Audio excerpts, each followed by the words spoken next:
da je učil 32 let, mladost, prijateljstva, slovenske besede, literature na gimnaziju v Kranju. Veselje je toliko večje, ker je njegova zasluga, da smo začeli prebujati pozabljeno literaturo. Gospod Pibernik je tisti, ki nas je opozoril, da je slovenska literatura bogatejša, kot si pa upamo priznati. On je tisti, ki nam je povedal, da smo imeli izjemne može, fante, osebe, ki so bili mojstri peresa in ki so znali izreči tudi neizrekljivo. In se mi zdi, da mu mora slovenska literarna zgodovina nekako zaploskati in mi z njo namreč nam je obudil te pesnike, literate v spominu. Ob njemu je moj mladostni prijatelj Matija Ogrin. Naj omenim, da je Matija Ogrin spoznala sva se, ko je bil še študent, ampak je bil že urednik in sicer urednik ne samo revije Tretjega dne, ampak tudi zbirke Tretjega dne in moramo reči, da je Matija Ogrin kot urednik izdajal uspešnice in iz njegovih rok je tudi filozofska knjiga bila uspešnica. Prejšnja je bila knjiga Emanuel Levinasa Etika in neskončno. Kasneje je postal tudi urednik Sidra pri družini in kot vemo je sedaj v službi na ZRC slovenskega Sazurja in tam se ukvarja tudi posebej z Slomškom. Smo mu posebej hvaležni, da izdaja njegove zbrane spise, proučuje slovensko literarno zgodovino in smo zelo veseli, da nam je pokazal, da je ponovno išlo zbrano delo Franceta Balantiča prav v izdaji ZRC Sazurja, kajti kot mi je omenil, prva izdaja leta 2008 je v teh mesecih pošla, sedaj je pa na voljo in sicer s popustom. Vsekakor se pa uredništvu družine zahvaljujem, da je sposobna narediti tudi publiciteto, reklamo za kakšno drugo založbo. To je res, rekel, krščanska velikodušnost. Ampak tukaj gre za Balantiča. Zdaj, najbrž bo še vsak nekaj svojega povedal tudi o sebi. Jaz imam pa prvo vprašanje za gospoda Pibernika, ki je res poznavalec Balantiča. Predno nam bo povedal, kako je prišlo do te monografije, kako so sedaj objavljeni dokumenti, za katere smo morda vedeli, da obstajajo ali pa želeli. Danes imamo objavljene. Če je tako prijazen, pa nam pove najprej, kako se on sam prvič srečal z Balantičem oziroma z njegovim opusom. Torej, moja zgodba z Balantičem seveda je res že cela zgodovina. Moral bi začeti z letom 1944, torej vojne. Namreč tam nekje pred Božičem 1944 sem dobil v roke Slovenčev koledar za leto 1945. V tistem koledarju je dr. Tine Debljak objavil zanimiv informativni članek z naslovom 6 mladih književnikov žrtev revolucije. Med temi 6 je seveda bil na prvem mestu Balantič, vendar jaz takrat o Balantiču nisem vedel nič. Jaz sem takrat hodil v Nemško Hauptschule v Kamnik, moj sošolci bil tudi, se je pisal Balantič, ampak ni v sorodu s pesnikom. Pač pa me je tisti zapis Debeljaka pri tem zaradi tega, ker je med 6 bil tudi Lojze Grozde. Lojze Grozdeta sem pa poznal iz Marjanišča, jaz sem tam leta 1941 obiskoval klasično gimnazijo v Ljubljani in prebival v Marjanišču in se natančno spomnim še danes tega fanta, ki je tako na Dunaj zelo markanten, nizek fant, svetlolas, kratko ostrižen, zelo preprosto, ponočne pumparice in tako naprej. Ker je pa enkrat nastopil na eni interni proslavi, nastopil tam v enem skeču, v eni vlogi, mi je še do danes ostal v tem živen spomin.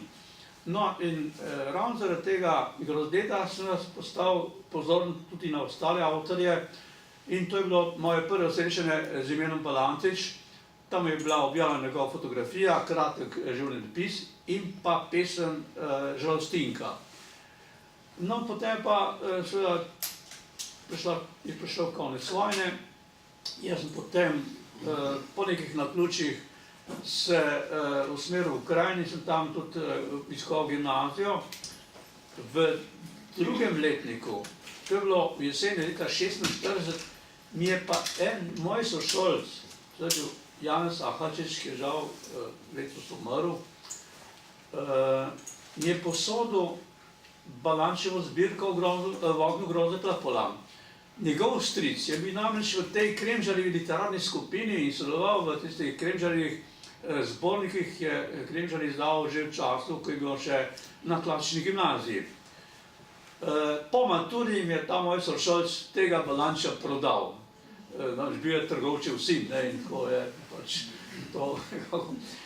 Od takrat naprej seveda jasno sem spremljal to zgodbo in je zelo zanimivo tole. Ko sem jaz v jeseni 49 leta prišel na slavistiko, so vsi hoteli brati Balantiča. Vsi, tudi partijski ljudje. Vsi so hoteli, kaj pa je s tem Balantičem in o njem se je celo govorilo javno.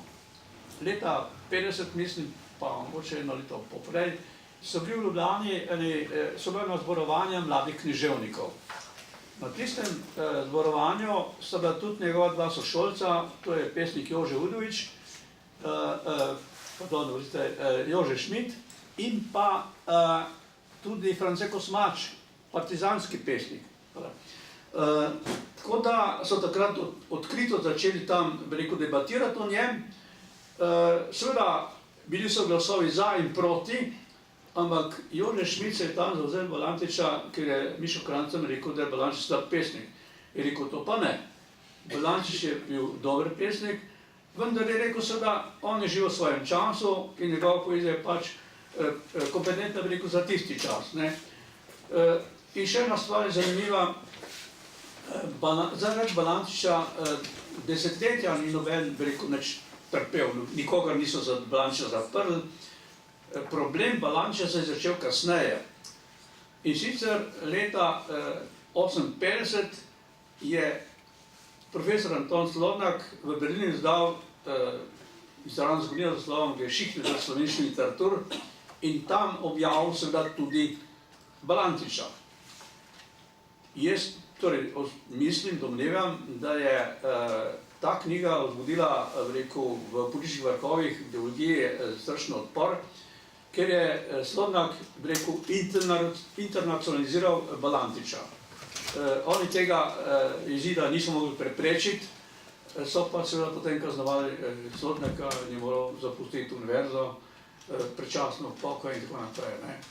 To je prva zadeva in takrat, šele leta 1959, se je Udba začela zanimati za vse, ki so se zanimali za Balantiča. Jaz sem seveda zelo kasno, moram reči po 20 letih iskanja, dobil v roke zapisnik takratne službe in tam je pisalo, kdo vse se zanima zanj. Na prvem mestu so mladi pesniki, Minati, Ada Škrl, Zlobec, Benard in tako naprej, od starejših zlasti brata Anton in France Vodnik in seveda pa jasno Balantičev prijatelj Marjan Peršar. Ampak seveda ostale pri tem. Oni so samo registrirali te zadeve, naslednji udar je bil pa leta 1966. Veste, napredni književniki, recimo Drago Šega, Beno Župančič, pa še kdo, so vendarle bili prepričani, da je treba Balanči natisniti. To se je dogajalo vse po Evropi, recimo Knut Hamsun, ki je bil izrazit hitlerijanc in so mu domačini tam leta 1945 na dvorišču sežigali njegove knjige, so ga recimo 10 let začeli tiskati, ponatiskovali, je bil pač njihov največji pisatelj in nobelovec in tako naprej. Podobno seveda tudi drugje. Pri nas pa nič.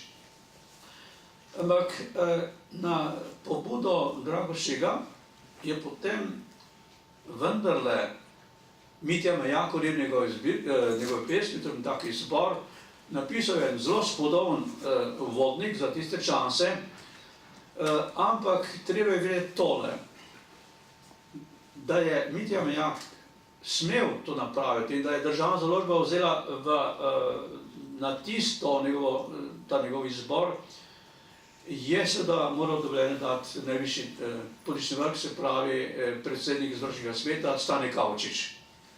To je tako, kot je bilo tam v Sovjetski zvezi, ko so morali za natis, mislim, kakšne stvari tudi odločati v Vrhovnem sovjetu. Tukaj se samo vidi, kako visoko je politično kvitiral Balančič, čeravno ubogi pesnik tam, mrtev že nekoliko časa in nekako uradno prepovedan. Takrat je nastala ena huda zadeva, jaz ne prav, če jo tukaj omenim. Če bodo kdaj išli vsi Kodbekovi dnevniki, boste v tem letniku 66 našli približno tale zapis. Moja žena, Zdravka, mi je povedala, da je Ančka Levarjeva, to je pa znana gledališka igralka, rekla, da je bil Balančič nasilnik in da je bil njegova sestra, da je bil njeno sestra. Kodbek sam je tam spodaj pripomnil, da to najbrž ne bo držalo.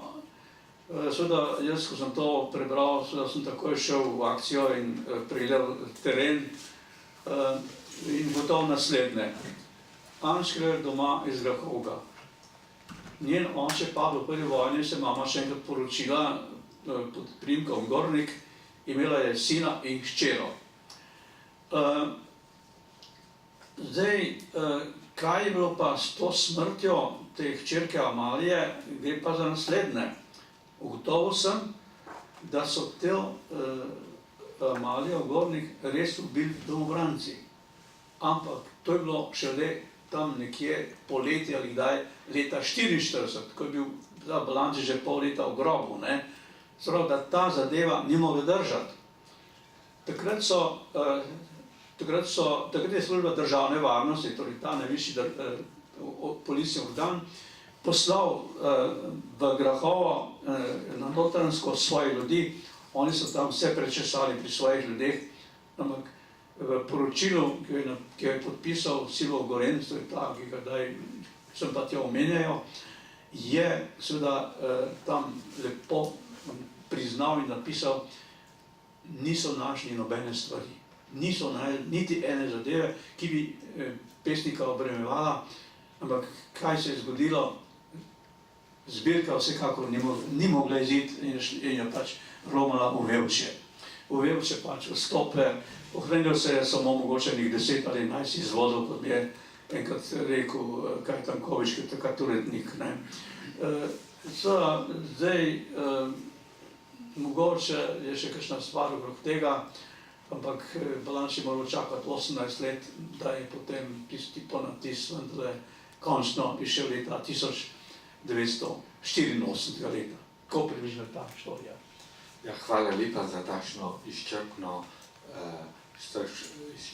pregled tudi teh bolečih trenutkov, da se pač nismo zavedli, da imamo pesnika med nami. Je pa seveda sedaj zanimivo, na eni strani smo hvaležni za to izpoved, tudi pričevanje, ker ste eden redkih, ki je pač ima tudi konkretno predstavo o Balančiču, kdo je on bil, ali iz tega kratkega osebnega srečanja, ampak tukaj so predstavnika druge generacije, rojena po vojni in kot vemo, mi zanj ne v osnovni šoli, gimnazije nismo slišali in bi sedaj vprašal kolega Mitja Ogrina, kdaj se on srečal s tem pesnikom, kakšen vtis je naj napravil in kako ga je takoj situiral med tokove poezije, ki jih pozna. Pa če lahko prosim, kaj za mikrofon, pa ga je treba prižgati spodaj. Ja. Hvala za zanimivo vprašanje, pa lep pozdrav vsem navzočim. Torej, z Balantičem sem se srečal šele v študentskih letih, torej po 20. letu, ko sem študiral književnost in sem ga takrat začel brati, seveda že v edicijah profesorja Pibernika. Vi ste takrat proti letu 90 pripravili brano delo Balantičevo, ki je sprva izšlo zunaj te serije slovenskih klasikov. No in meni se je takoj Balantič odprl kot mojemu občutku izjemno bližen in moji naravi kongenialen pesnik, zares izjemno globok, velik pesnik. Takrat smo se ukvarjali z raznimi šolskimi definicijami, z vprašanjem nove romantike, ekspresionizma, modernizma, teh literarnih smeri, ampak to se mi ne zdi tako bistveno. Zares pomembno je, da je Balantič velik eksistencialni pesnik, to se pravi pesnik velikih bivanskih občutij, zelo globokih občutij, ki govori o res nekih temeljnih vrednotah, seveda na poetičen način. S Francetom Weberom bi lahko rekli, da so čustva kot neki organi, s katerimi vidimo vrednote. Ne? Čustva so v subjektu, vrednote v stvarnosti in Balantič je te vrednote videl globoko, ne? Zakopane v celo stvarstvo, ne? Njemu celo stvarstvo poje kot neke božje orgle, če tako da rečemo. Ne? V to lepoto stvarstva so zarezane ostre brazde in razpoke in zareze človekove eksistence, njegove drame, stisk, navzkrižji, nasproti. Vse to je nekako mi bilo zelo blizu pri njem, tako da me je spremljal ves čas. Do zdaj nedavno, ko sem kot urednik zbranih del slovenskih pesnikov in pisateljev nasledil akademika Franceta Bernika in se mi je zdelo potrebno, da potem, ko je akademik Bernik vključil Franceta Balantiča med slovenske klasike, za to zbirko, ki reprezentira najpomembnejše ustvarjalce naše književnosti.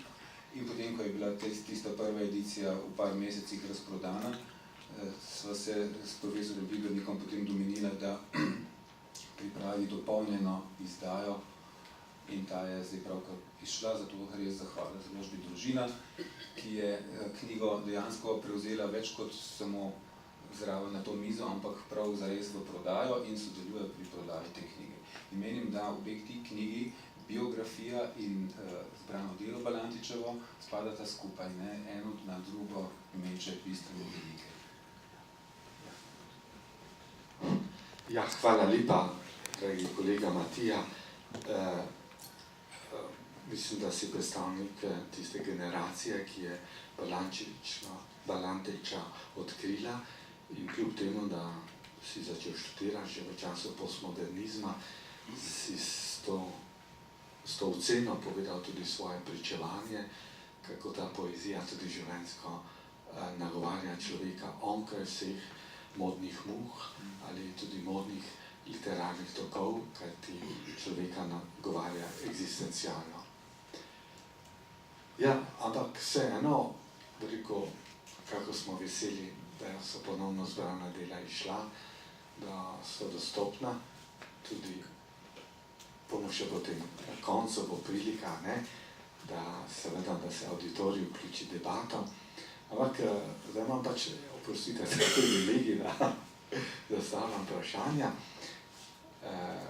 Gospa Pegan, ja, ne, jaz bi nekaj informacijo. Vem, na koncu bo, ne? Tako, če ste tako prijazni. Zdaj pa seveda nobeno delo ni kompletno, nobeno delo ni absolutno, srčno upamo, a ne, da je to šele prva izdaja, a ne, monografije, a ne, kjer so zbrani, kjer je sama dokumentacija o njegovih krajih, osebah, dokumenti, rokopisih, a ne. Ampak sedaj se mi zdi pa zelo pomembno vprašanje našemu gospodu Piberniku, vi, ki ste se toliko let ukvarjali z Balantičem, zbirali njegova dela, ga proučevali, primerjali, ste bil pravi komparativist tudi z ostalimi, temi liričnimi, tudi krščanskimi pesniki, ekspresionisti, brati Vodnik in tako naprej. Povejte nam, ali s tem, ko ste nabrali to izjemno dokumentacijo cerkva, hiš, oseb, ki jih je Balantič srečeval, a vam v kakšnem smislu vam je to pomagalo, da je njegova poezija še bolje zaživela v vas? No, mogoče uvodoma bi rad spomnil, da je tale knjiga, ki je zdaj izšla, pravzaprav zamisel na celo zgodovino. Ta oblika dokumentarne monografije je nekakšna res moja osebna pogruntacija. V tem smislu, da sem to zamisel, rekel, zasnoval že pred desetletji. Ne vem, katerega leta sem že malo pozabil, sva z Juretom Kodbekom, to je mlajšim Kodbekovim sinom, da je že žal pokojni, šla k Jaratu Mihalanču, kot je on to privatno založbo, z dvema predlogoma. Eno je bilo ta moja monografija o Jožetu Udoviču, ta normalna monografija, tekstovna. Drugo je bil pa predlog za Tanko Balančevo knjigo. Jaro Mihalač je Udoviča vzel, Balančev odklonil. In tako je ta zamisel nekako ostala neizpolnjena. Pač pa leta 2004, ko je bila stoletnica Edvarda Kolte,